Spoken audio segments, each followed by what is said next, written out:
Ron Austin graduated from the MFA program in 2011. His stories have appeared or are forthcoming in Black Warrior Review, Pleiades, Ninth Letter, and many other journals, and his work has already been nominated for a Pushcart Prize 4 times. His book of linked stories, Avery Colt is a Snake, a Thief, a Liar, won the Nelson Prize from Southeast Missouri State University Press and will be published this fall. Ron was the recipient of a 2016 Regional Arts Commission Fellowship for his work exploring the famous Delmar Divide between North and Central St. Louis, which I imagine must have really wrecked everything at tax time, but it's probably worth it. Some of his stories can even be read in comic book form, including Freezer Burn, which appeared in our very own December magazine. Like Casey, Ron teaches writing at Washington University in St. Louis. He lives in the city with his partner Jenny, their son Elijah, and their dog Carmen. Please welcome Ron Austin.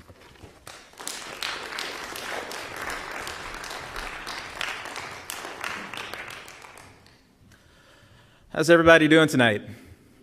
Been good? Yeah.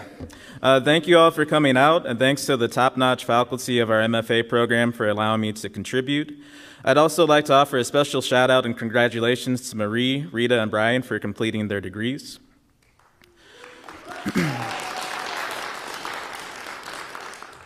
Now I'll read the last story from my collection, Avery Colt is a Snake, a Thief, a Liar. This story is called Nobody Promised Milk and Honey. Before the corner store failed, Grandma used to sit out front and gut buckets of fresh catfish Granddad had caught that morning. Those catfish flopped over each other, fins slapping, mouths gasping, gills slicing open into long red slits. She'd pull a paring knife from her apron, set down newspaper, and clean them right there on the curb. Sludge-dripping guts glowed in the sun, a clutch of bruised rubies. Once she had the fish frying inside, she'd stand in the doorway and hawk lunch specials. She'd be hollering, "Come and get it, come and get it. Fresh big lip catfish straight out the muddy Mississippi. Hang a tooth on that cornmeal crust. Hot sauce and onions ain't never had a better friend." I said, "Come on, y'all. Them pans is burning up. That grease is popping. Them catfish is jumping. Boy, is they jumping." Truth is, I wanted my first job to be at Grandma and Granddad's corner store so I could rattle open those iron gates at dawn, fire up that oil drum smoker, and squint as coal snapped the chorus. I wanted to shave cloudy chunks of ice for snow cones, pickle hot peppers harvested from Grandma's garden, roast chicken bones and gizzards for that good gravy. I wanted to sneak rings from the toy machine to young kids and hope aluminum hearts might ward off misfortune. I wanted to ride my bike and deliver platters of snoots, neck bones, and ham hocks. I wanted to holler lunch specials at day laborers, bless lottery tickets, and haggle over dusty cans of sweet yams with mean, goat-bearded women who knew how to stretch $1 further than Laffy Taffy. For real. I'd smooth wrinkles out of sweat-soaked dollars sourced from the heels of boots, the bottom of bras, ignore that damp funk and praise working folks. At the end of each day, I'd douse the coals, rattle the iron gate closed, balance the books by dust light. Grandma would peep over my shoulder while Granddad scraped burnt bone out of the smoker. She'd laugh bitterly, pop one of those pathetic bills and tell me, "Avery, boy, it's raggedy, but it's still money, ain't it?" Misfortune crushed Grandma and Granddad before I had that chance to work with them. Without their sweat and blood, the corner store sat stagnant, fist-sized padlocks and burly change locking the doors. The stress and financial burden from their passing kept me and my surviving family sick. Mom couldn't work Dillard's cash register since that thyroid condition walloped her.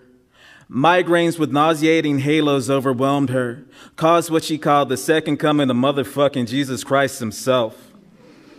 I tried to help out by washing dishes at King Candy, a diner that served chocolate malts and white Americana on the cheap.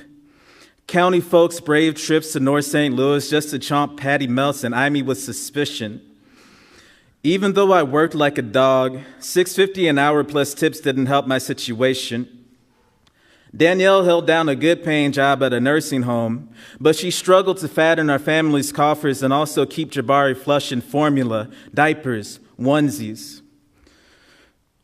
At only 3 months old, my nephew knew we were lacking. He judged the family's failures and puked oatmeal mush in disfavor.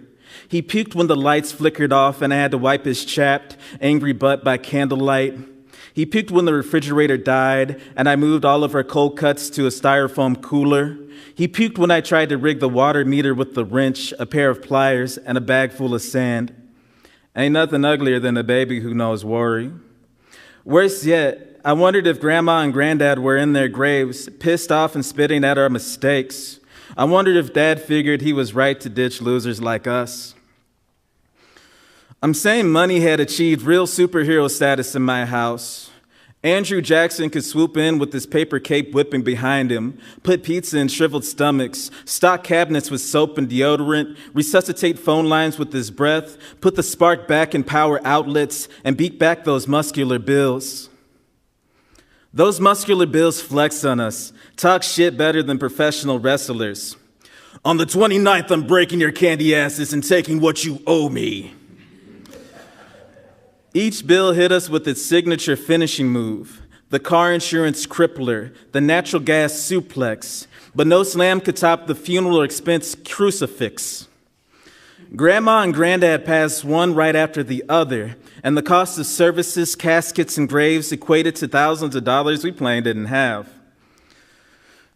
They left behind no inheritance, no vault full of precious gems and gold that shone in vaporized gloom. But they did leave behind a mess of junk. Smokers, slicers, ranges, and other industrial kitchen equipment remained locked inside the corner store. Besides that, busted washing machines and piles of scrap from a doomed laundromat venture crowded our basement at home. After losing her job, Mom was finally desperate enough to try and sell that rusty, dusty crap. She rubbed her temples and figured we might get lucky and find a big-ticket item, a generator, a jackhammer, something that would give us the sum of money and strength to power bomb those shameful funeral expenses through the floor. Me, Mom, and Danielle made our first descent into the basement as Jabari willed himself to sleep. That place possessed every disquieting quality of a crypt. Dead men huffed cold breath on my neck. Wind muttered curses, conspiracies. Rats chewed mysterious chunks of gristle and observed me with contempt. I lugged beat-up washing machines from one spot to another, carefully avoiding holes in the wall, afraid a troglodyte might reach through and stroke my hair. Even as high-watt bulbs softened the gloom and organization provided simple comfort, I was unsettled by grim fantasies of what lay in the strata beneath the asphalt, beneath my feet, the crown and casket of a dead king, broken totems and war axes, jackal bones, canopic jars, a tribe of men crushed into blood-red diamonds. A corrosive strain of toxic grime colonized my fingernails. A dank sewer stink clung to my skin. One night after hours of mining the basement, I woke up coughing and expelled a whole live moth. It levitated in the dark between my eyes, swooped, disappeared in a wisp of flame and smoke. For real. After weeks of superstition and toil, the basement remained elementally gross but was made neat enough, plunder displayed on long fold-out tables. We excavated all kinds of junk: rotary telephones, exercise bikes, power tools, musty clothes, dress shoes, pipes, door frames, costume jewelry, bullets, Granddad's World War II service revolver, Cabbage Patch Kids, traffic signs, and a mess of crooked keys. Not a pawn shop, not a fool would buy half that crap, but Mom had hope. Once our excursions were done, she raised a tarnished brass plate and grinned. She told me and Danielle, "Look, y'all, bet I could hit this with vinegar and lemon juice, shine it up something fierce, flip it for $10.99. While Mom and Danielle considered our spoils, I tucked Granddad's revolver in my waistband, swiped a fistful of grimy bullets.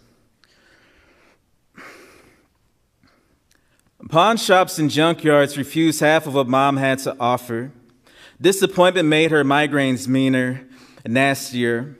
She called me from a payphone after hearing the 100th hell nah and demanded that I sort out the corner store and catalog whatever industrial junk might be valuable. Mom told me, I need you to get down to the store and do some cleaning. I can't be out here fussing like this. Organized too. Don't just make a bigger mess. I held the phone in the crook of my neck and pulled Granddad's revolver from under my bed. Call me foolish, but I believe some small part of his soul suffused that chrome. I cocked the hammer, heard his knuckles crack. I squeezed the trigger, felt his muscles coil. I slapped and spun the cylinder. It clicked like a trading card between bicycle spokes. Tat, tat, tat, tat, tat. What's that noise? Mom asked. Avery, what is that noise? Nothing. I spun the cylinder and slapped it closed. I'm refurbishing a hand crank generator I found in the basement for science class. Boy, don't get smart. I'm not. Dumb as ever. Whatever you say, just get over to that store. She huffed into the receiver. Her breath burned my ear. I'm not asking too much, am I? No, ma'am. Put on gloves and a mask. New gloves and a new mask, not used ones. And please don't wear good clothes. The line clicked dead. Loss felt fresh as I cleaned and organized the corner store after work each day. It took all my strength to pop that padlock, loosen those chains, slide back that iron gate, and step inside. The place languished in a shade of limbo. Walls had sponged up smells of cooking and meat and produce. That thick, stagnant air tasted like chicken stock and onion, grubby old potatoes. Snow cones syrup bruised the tile and faux marble countertops. Brass buttons on the cash register sparkled sadly like commendation medals. Tables and chairs salvaged from the dumpster were littered with soiled napkins, cigarette ashes, and fish bones, the remains of phantom customers dining and dashing. Sunlight blazed through filmy windows and banged off the stainless steel slicer. I appraised equipment and conjured visions of prosperity to ease the tightness in my chest. I saw Danielle taming a stove that hissed and grunted like a beast on squat hooves. I saw Mom managing the books, manhandling those burly, big-mouth bills, knotting them up in figure-4 locks, making those motherfuckers tap. I saw Jabari cooing in his bucket seat, charming customers out of coin for the tip jar. I saw myself slicing chunks of salami paper thin, taking out the trash. I worked each day in a daze, dodging dull, restless phantoms, dueling guilt and shame. In difficult moments, I spat prayers into the ether and offered my flesh to whatever would listen. I offered the fat off my back to fuel the fryer, the steel wool in my hair to scour pans, the blood in my veins to lubricate the slicer. But no angel accepted my gifts, descended through the ceiling and kissed my forehead. No demon clawed out the earth and offered me peace in exchange for that first taste of blood. So I prayed instead that my burdens would be incinerated into ash, that barbs would be plucked from my heart, that grief would lose its grip.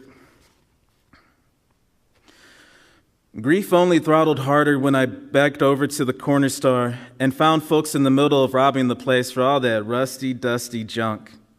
They even had the nerve to make a celebration out of it. Little boys and little girls wetted each other with super soakers, splash water balloons. One girl wearing a frilly swimsuit whirled a hula hoop around her plump belly, shook water out of her braids.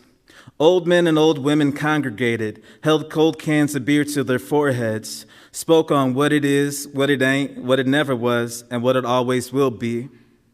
A painfully skinny man hunched over a tiny grill and flipped Polish sausages, coals flaring and popping. A boombox crooned sweet, classic R&B. An old man shoved a hamburger in my hand and told me, "Hey, now grab you a bite."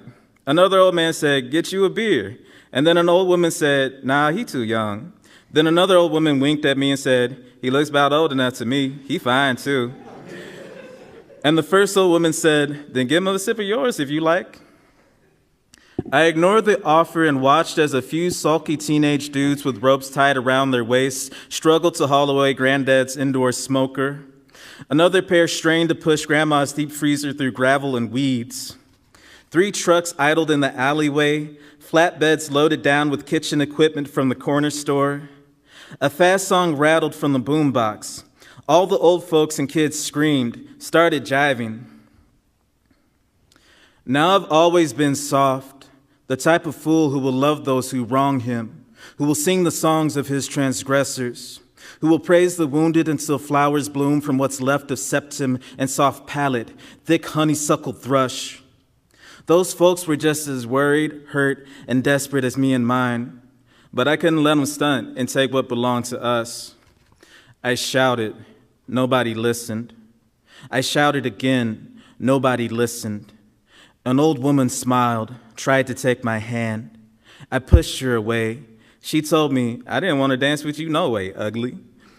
I shouted a third time. Nobody respected me. So I pulled out Granddad's revolver.